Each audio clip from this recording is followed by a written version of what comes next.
Hello Vision Nation. In this week's episode, we're going to cover the story of one of Stan Druckenmiller's biggest investment mistakes. It was a mistake that cost his fund around $3 billion.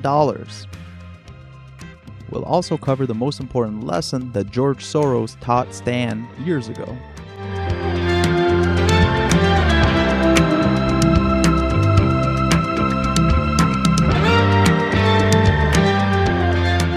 Welcome to Wall Street Vision. This show is on true stories about markets and top investors. I'm Vlad Dolgochev. This show is for informational purposes only and is not investment advice. Check out the show notes for the full disclaimer. Before I get into the story, I want to give you a quick overview of Stan Druckenmiller. He's one of these uber investors who's really highly regarded in the industry. He had the incredible track record of having over 30% returns for 30 years with 0 down years. That's an incredible rate of return. To put that into perspective, the S&P 500 index, which is the big index that a lot of performance is compared to, had a return of around 10 or 11% per year when looking over the long term. Stan's 30% per year is super impressive. If you would have invested $10,000 with Stan for 30 years, that 10 grand would grow to over $26 million. Just mind-blowing numbers. The other really impressive thing about him is that in 2009, he was the most charitable person in America, which means that he donated more money than anyone else in the country. The guy is a money-making genius and has a good heart. Now let's get into the story of his big $3 billion loss. So earlier in his career, Stan worked at Pittsburgh National Bank. He later worked under George Soros for a time, and he also started his own hedge fund called Duquesne Capital. The interesting thing is that he started in stocks, then went on to currencies and bonds, and went back to investing in stocks again later on in his career. To me, it really looks like he just wants to invest in wherever he sees the biggest mispriced opportunities. I'm just glad that I started in equities because to me, you need a bunch of arrows in your quivers. And I was murdering everybody in the 90s because of bonds and currencies. And I can't keep up with these tech managers making 50% a year by just doing macro. But I've been in equities myself. For Stan, it's important to have many arrows in his quiver, which means being able to have expertise in a few different areas so that if opportunities in one area dry up, he can move on to opportunities in other places. Our story takes place during the dot-com era of the late 90s. It was a time of massive economic success in the US. When the ball drops on the year 2000, it will be a momentous event for the world and for the U.S. economy, which is closing in on its longest expansion ever. The decade has been marked by strong growth, the lowest unemployment in a generation, and yet remarkably little inflation. So the economy was on fire and everyone was making tons of money. The Nasdaq tripled from 98 to early 2000. It was a time when everyone was getting into day trading. Your Uncle Bob, car mechanic, was making 20% returns a week on stocks that had the flimsiest business plans. Since 1920, recessions have occurred nearly twice a decade. But since 1991, the economy has expanded in what's about to break the record as America's longest boom. If anything, the economy is speeding up, going way faster since 1995 than once thought possible, without sparking inflation. Low inflation has led to low interest rates, an ideal environment for stocks to soar. 2, 3, 10 down, 2 down. And soar they did, the Dow nearly quadrupling since the expansion began. The question, though, has the economy changed for good? Some people thought that this was a paradigm shift, where stocks would keep climbing for years to come. Other people avoided this craziness altogether and didn't invest in these high-flying tech stocks at all. Stan Druckenmiller was good at following the momentum. He rode the tech boom in '99 and made a fortune for himself and for his investors. He sold his tech company positions in January of 2000, thinking that the market was getting way too overheated. I don't blame him. If you look at the NASDAQ index chart, it went exponential around that time. In January of 2000, after riding that tech boom to a T and making billions of dollars in '99, I sold everything out in January. Stan sold out of his positions, but he was working with a few portfolio managers that didn't sell. These guys were making lots of money doing the same stuff that Stan was doing only a few weeks earlier. Just picture what that was like for Stan. He's a star portfolio manager, he sells his positions, and then these guys sitting next to him are still holding on and they're making money hand over fist.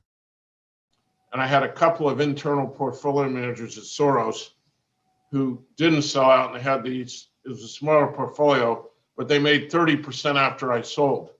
And I just couldn't stand it anymore. I'm like watching them make all this money every day. And like for 2 days, I'm like ready to pick up the phone and buy this stuff back. And you know, there's a little devil there, and then the angel, and she's saying, don't do it. And he's saying, buy it. And I pick up the phone and I buy them. I might have missed the top of the dot-com bubble by an hour.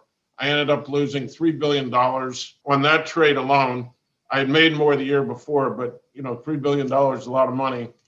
And it was all because I got emotional and dropped every tool of discipline I've ever had. He bought the stocks back at their peak and was stuck holding these positions when everyone else jumped in to sell. The crazy thing about this is that Stan was very aware that he wasn't making a logical decision. It was an emotional decision. Somebody says, well, what did you learn from it? And I just said, I learned nothing. I learned that 25 years ago. So you can talk about not being emotional, but it takes incredible discipline to act on that. So the crazy thing about emotions is that they can affect anyone. No one is immune to this sort of stuff. Here's a veteran super investor that had something like 25 years of experience at that point, and he still got caught up trying to keep up with the other investors. That's one reason investing is so hard. Not only do you need to make accurate predictions about the future and figure out what a company is worth, but you also have to avoid these emotional traps all along the way. I want to dive into another one of my favorite lessons from Stan. Before I do that, I'll quickly mention that if you're enjoying the podcast, please subscribe using your podcast app. And if you know someone who would find this content valuable, please share this episode with them. So the other really great lesson from Stan that he learned from George Soros is that it's not really about being right, but it's about how much money you make when you're right. This is something really interesting, and it makes total sense. His point is that if you're a great forecaster and you can predict where companies and industries are headed, you can still have average returns if your position sizes are too small. I was lucky enough to work for George Soros, and that I can put in a nutshell, which was it's not whether you're right or you're wrong, it's how much money you make when you're right and how much you lose when you're wrong. This reminds me of what Phil Fisher said in his book. Basically, if you're doing all this research and putting in hundreds of hours of effort into figuring out a potential investment, and after doing all of that, you see that there are good odds of making a solid return, Stan's recommendation is to have a good-sized position in that investment.